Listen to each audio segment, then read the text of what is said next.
KindnessCan, the podcast, with radio personality Jane Lindley Thomas and psychologist Paul Bushell. Because every act of kindness, no matter how big or small, can change lives. In this series, Jane and Paul hope to enrich your life by giving you practical tools on how to be kinder in your relationships with yourself, with those around you, at home, work, and in your community. In this week's episode of the KindnessCan podcast, we have a special guest for you. TV and radio star, businesswoman, and I'm also so blessed to call her one of my besties. She's also the creative force behind Margaret Rose Interiors. Please put your hands together for Mags. Hi, Mags. Hello, everybody.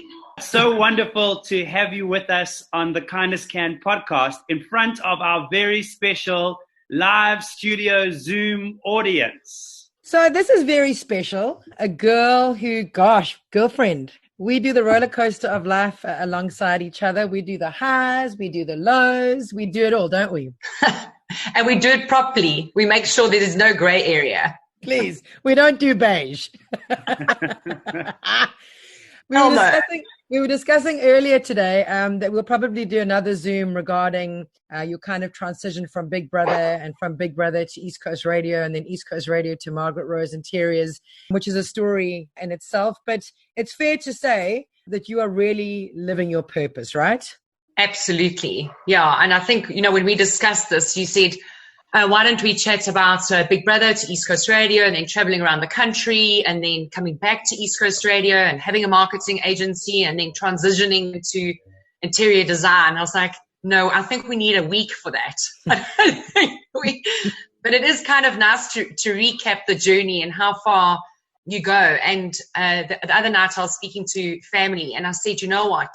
When you leave school, and it's a conversation I'm going to have with my son, is that I don't expect you to know what you need to do or what you want to do when you leave school, but I expect you to work.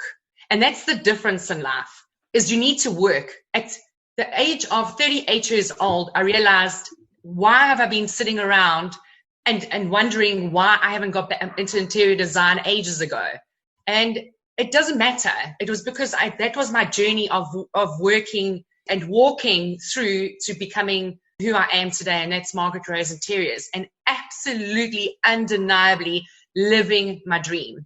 And I can see you smiling, Jane, because you know me. No, because I remember the day you walked into the East Coast Radio studio. I was doing lunchtime, the lunchtime show, and you walked in and you said, you know what I'm doing? I said, what? You said, I'm going to start studying interiors. I said, shut up. You said, I am. I'm starting tonight. And every single day you would come in and you would show me your assignment and you'd move from assignment to assignment to assignment. And you were so focused and you were so diligent. And look where you are. I could burst with pride. Oh, and just even hearing you talk about it really just gave me goosebumps and memories because, Bongani, him and I speak almost every day. And he always reminds me of how, we would be going on a tour bus and we'd be having to do my show from freaking middle of KZN in the bush where there was no Wi-Fi. So I was begging and borrowing data from people just to be able to study and get through my assignments because I wasn't in a position where I could study for the 3 years. I had to compress my studies. I had to study every single Saturday and every single Sunday. And I remember my son coming up to me and going, when is this going to end? I hate it. It's awful.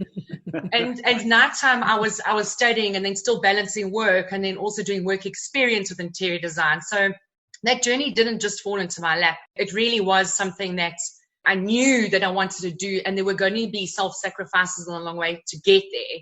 And now that we're here, oh my word, did it not just happen that I resigned off East Coast Radio and the next freaking day, lockdown. I'm like, say what is going on here? But I mean, how have you kept going in lockdown? I mean, because I would assume that interiors is something that is the kind of cream money, the luxury money, right? What happened was I was very fortunate enough to have had commercial contracts that were in the pipeline and were active. So they were put on hold. They weren't cancelled by the grace of God. And all my residential clients had put their projects on a slow. So also not cancelling anything, again, by the grace of God. And something happened to me in lockdown. And we all went into the state of panic, and we all went into this feeling of desperation and anger, and then resentment, and then and then survival mode, and then so there was this whole host of emotions that were going on. And I was feeling partially grateful because now I had time with my son back, because I wasn't locked into being on air and being at work and an ad. But something happened, and I don't know where it came from, but I felt like this is the time to be kind. This is the time to give. When you feel like you've got nothing left, this is your time. What can I do to give back in my expertise and out of my talent? So I reached out, and I went online. I did videos, I did posts, I engaged with East Coast Radio, and I just started on this journey of how can I help you as an interior designer in lockdown? Because now we've got to do homeschooling, and we've got to do home office work vibes, and how do I set this up, and how do I convert my dining room table into something? And I thought there are hundreds of thousands of people that are out there, but at least hundreds that were reaching out. And how can I, as an interior designer, help you make your space more beautiful? And that way it was me reaching out and being kind and offering back. And it made me feel so good doing it. People were like, how much is this going to cost me? I can't afford this. I said, no, it's not about that. This is the process. I'm happy to give you consultations. And I wasn't charging. Just engage with me and let's change your space up. Let's make it. There's so much to be depressed about. Let's turn to one thing that can make it fun and exciting. And I really felt like a change in myself through that. And that kindness, and that came back to me, and that speech and that interaction and that engagement and changing people's lives was something so simple as advising on a rug or moving that chair from here to there. It was just such simple little things that really just changed my whole perspective in lockdown, and also just allowed me to come back out of lockdown feeling a lot more humble and feeling a lot more gracious about how lucky I am to be in this position, to work and to talk colors and talk design and natural light, everybody. I want natural light. And just like, and have this creative, but also just be gracious in how you do it. I don't know if I've got interior designers on here, but to work in a residential, and you can see I'm working with a pregnant mom at the moment. We're busy doing up her home and also doing the nursery. But just to handle her just an extra little bit more with being delicate in your approach, your speech, your WhatsApps, your phone calls. Maybe it's an extra phone call that you need to make.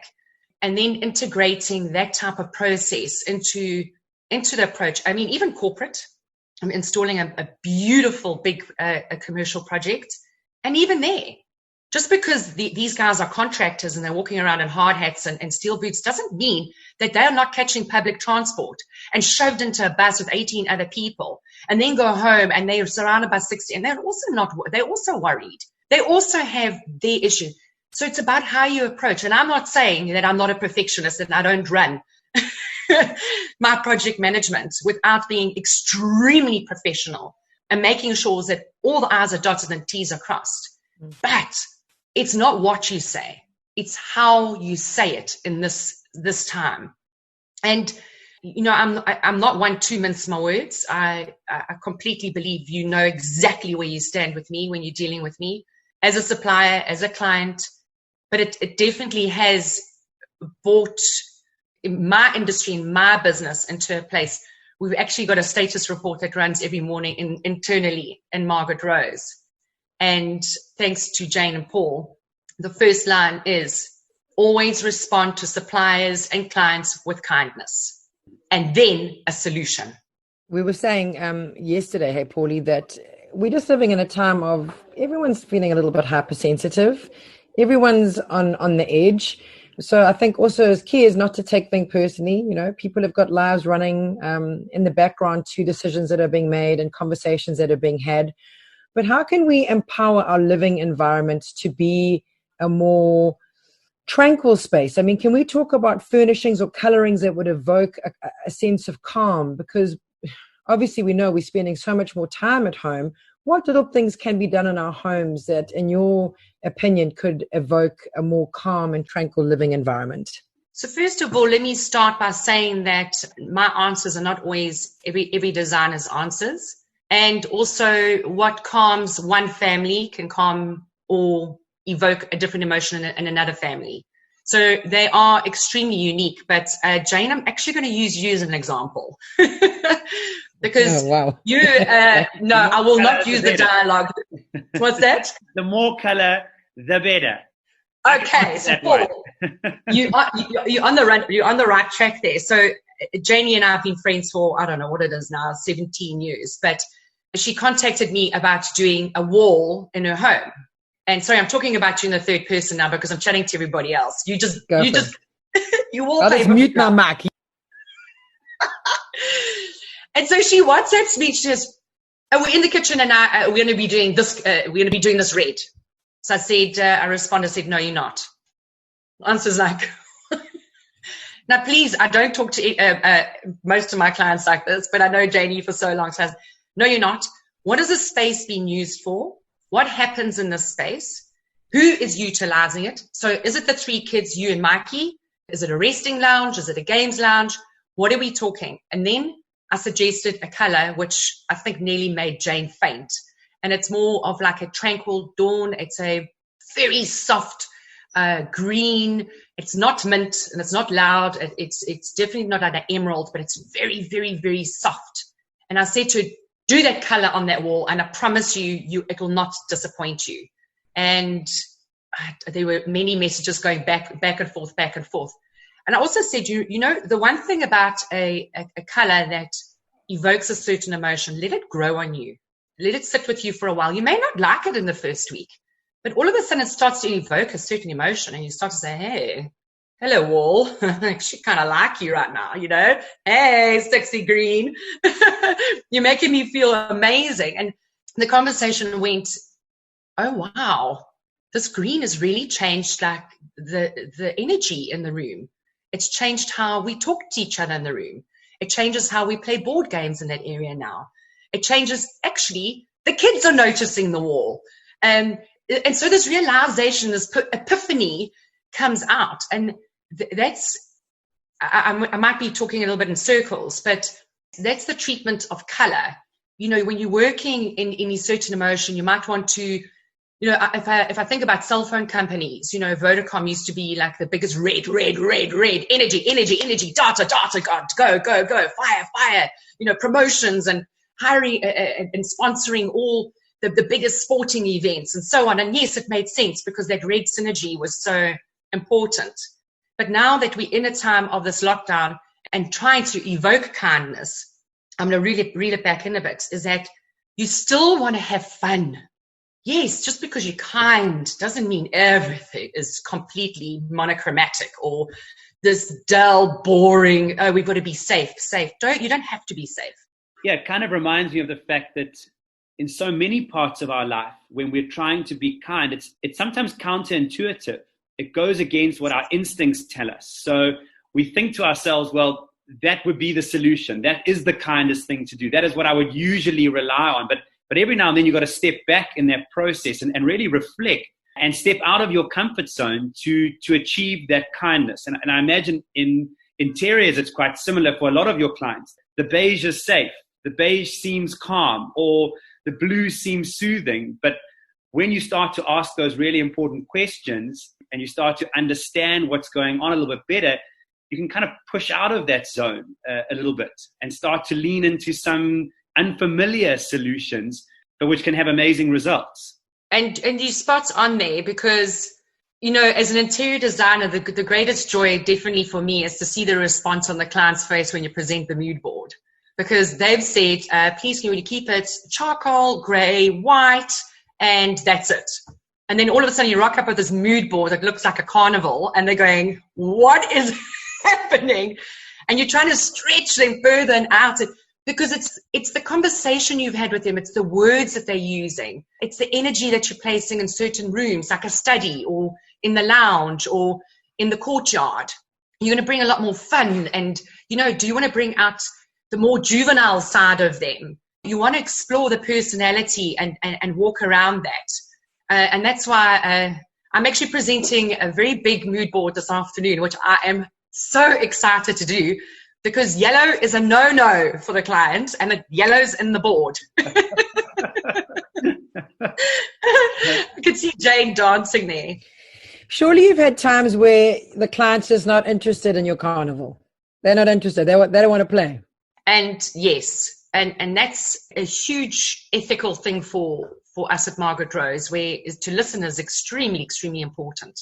And where we'll dance a little around there is that we will bring in the accessories and show up a little scatter and throw in maybe a small splash, or, hero a really gorgeous color, but maybe it's in the wallpaper, but it's just those slight, beautiful streaks and the hint that's coming through, and texture. Yes. So Mags, I'm sitting at home and I've been experiencing this lockdown for a while now. I don't have a budget. I can't really go out and buy a whole lot of new stuff. Okay. But I kind of realized that I'm in a stalemate with my space and I want to mix it up a little bit. Run us through some simple little tips about, just moving around what you have, maybe. Thank you for that. Actually, I've been running a podcast on East Coast Radio called Interior Design with Margaret Rose, and I had kind of touched on that as well. And, the one thing that strikes emotion is noise. And so you could be wanting to get onto a Zoom chat or a Teams meeting, and there's noise. So you want to absorb noise just to calm that sense down, to let your sense know, okay, everything's under control, doesn't matter. And so quick tips is to move. How can I help? Siri. She's so obedient. So kind. So kind. You're a darling. A rug is such an easy thing to move around. Just remember that it's not permanent. This is going to change, and life will progress in a new direction. And maybe you are going to be able to get out a bit more to buy a new rug for where you stole the rug from in the home. So don't be scared to mess up your current layout. It's okay. The furniture doesn't have legs. It's not going to run away. The paint's not going to fall off the wall. Just chill and have fun. I also say a fun thing to do is to include the kids into moving that around, because sometimes what they see, you don't see. So let them just come into the space, and you just sit there and just say, if you were to move this table around, what would you do? Where would you move it to? And just roll with that. But a rug is important because it absorbs sound. So if you've got some nice scatters around the house that you could spare, then I would bring them into maybe the workstation area and just maybe move some art around. An indoor planter is such a lovely way just to make yourself feel like, okay, one with earth. If you are sharing a table or a workspace, I've got a giant bookcase in between my son and myself, because it's a psychological element that's your workstation and this is my workstation. But I can still see everybody and I can still see what's going on, but it's a psychological element to say.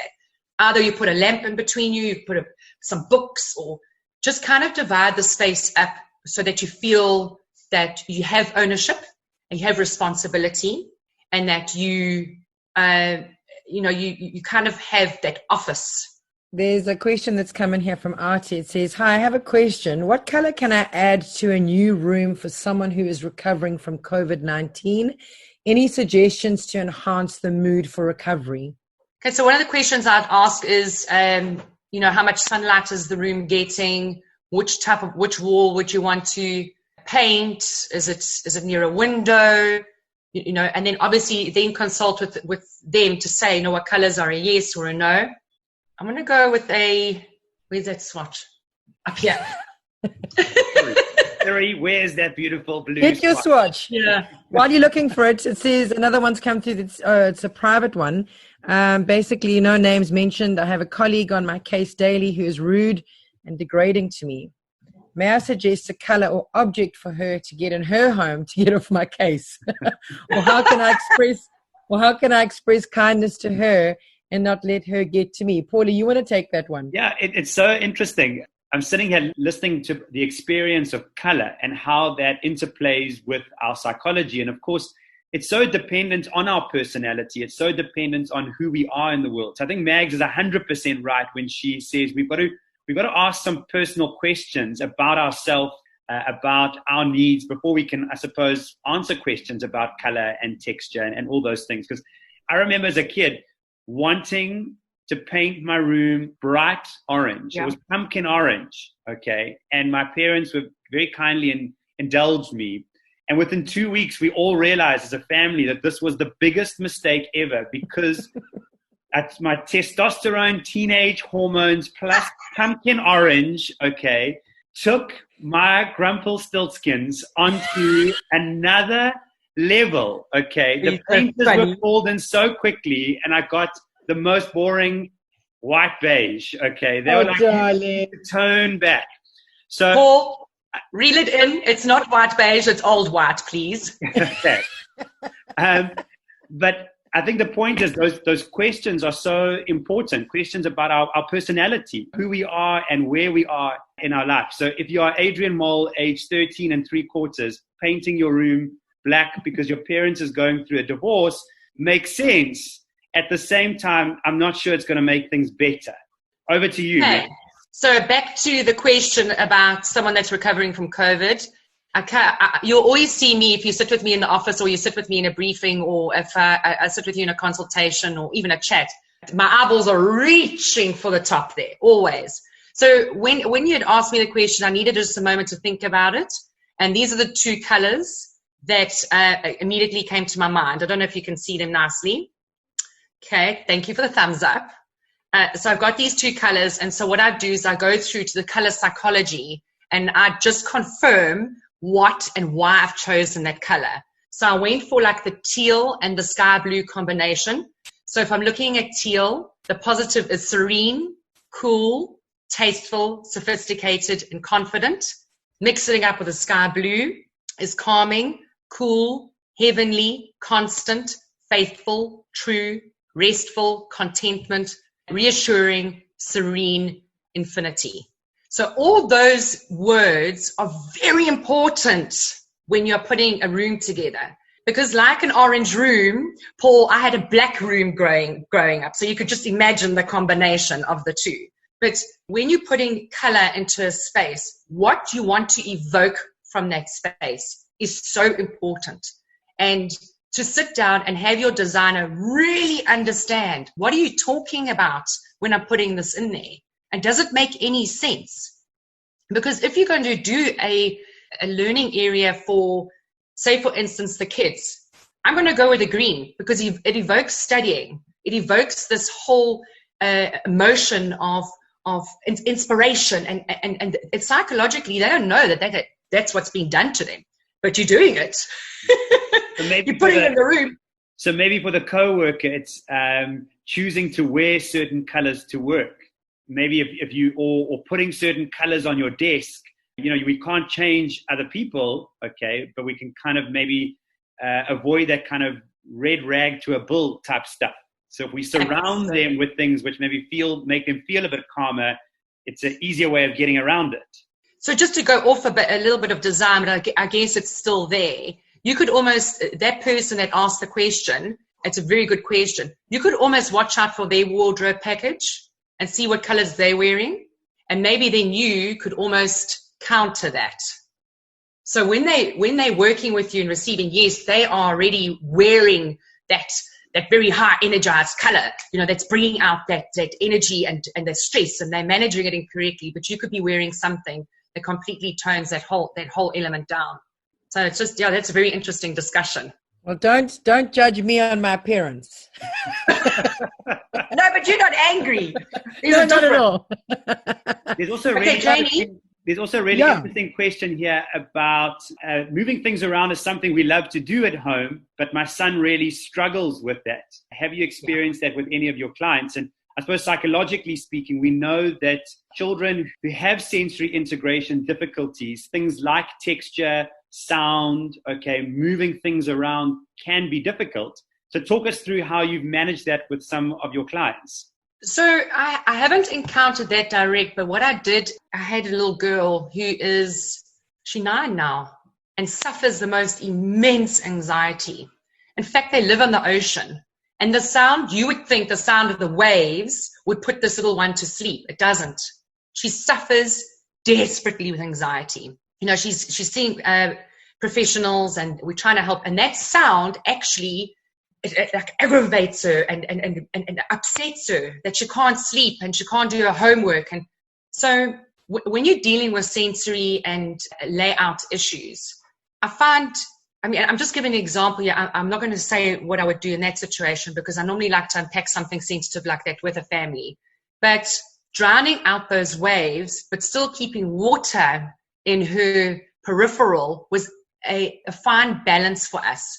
Because while water is you think of water, you think, sitting by a stream, it's tranquil, it's all these beautiful things that it says when I explain sky blue and teals, and that of the ocean, you think pina coladas, all things wonderful, where this child, she's in a state.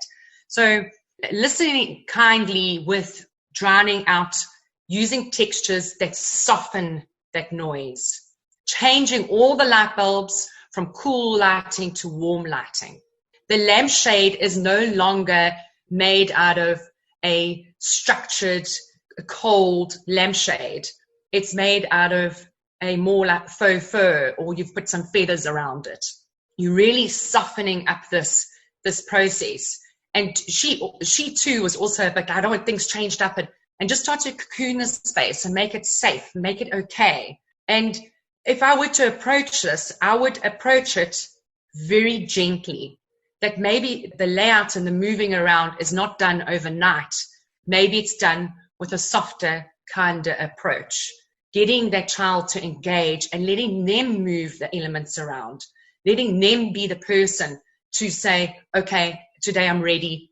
Let's move the sign tables, the planter, and the floor standing lamp, or come help me dust it. So get to that point where you're starting to integrate with this move around, and then do it.